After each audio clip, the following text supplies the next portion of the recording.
Allons aujourd'hui du côté de la Vanoise, pas très loin de l'Italie, dans deux communes associées Petites Villes de demain, où des étudiants déambulent en atelier hors les murs pour apporter leur regard et réfléchir ensemble aux aménagements de demain.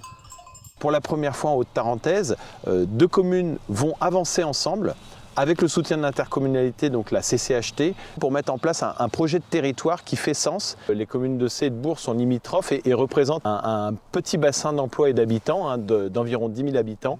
La première victoire, c'est justement d'arriver à travailler ensemble. Il y avait tout intérêt à s'organiser ensemble pour accéder à ce programme Petite Ville de demain et accéder à tout un faisceau d'aide pour pouvoir développer un bassin de vie, un bassin avec des mobilités douces et essayer de garder nos administrés sur le territoire.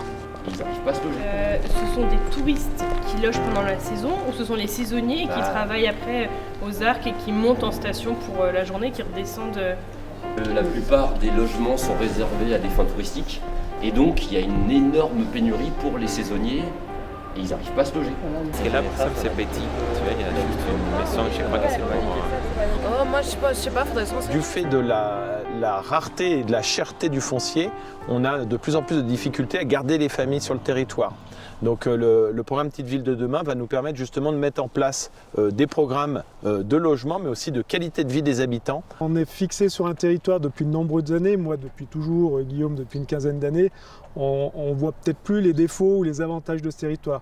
Donc quelque part, avoir quelqu'un d'extérieur qui puisse nous apporter d'autres idées, d'autres points de vue, je pense qu'on a tous à y gagner.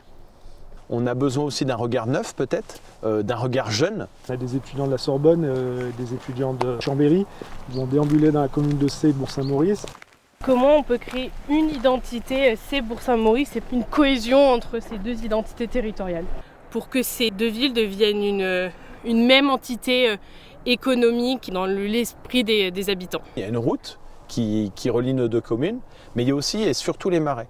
Dans cette zone des marais, qui vous le voyez est un espace naturel absolument fantastique, qui reste un espace de détente, un espace de rencontre entre les habitants et qui permet de faire la jonction en mobilité douce, notamment vélo et à pied, entre nos deux communes et dont tous nos habitants peuvent profiter.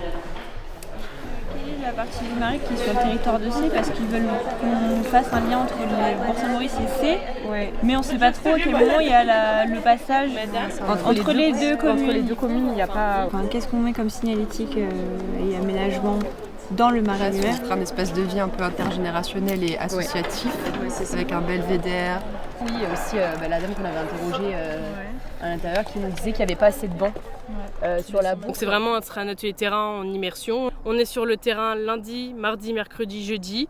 Et on a une première restitution devant élus vendredi. J'aimerais vraiment qu'ils disent, voilà, nous on a vu ça, ça serait peut-être bien de faire ça, de faire ça. Qu'est-ce que vous voyez justement pour mettre en avant cet espace qui est quand même assez exceptionnel, des choses qui permettent d'amener justement un peu de bien-être et de haute qualité de vie, mais qui permettent aussi de joindre nos deux communes de la manière la plus intelligente qui soit.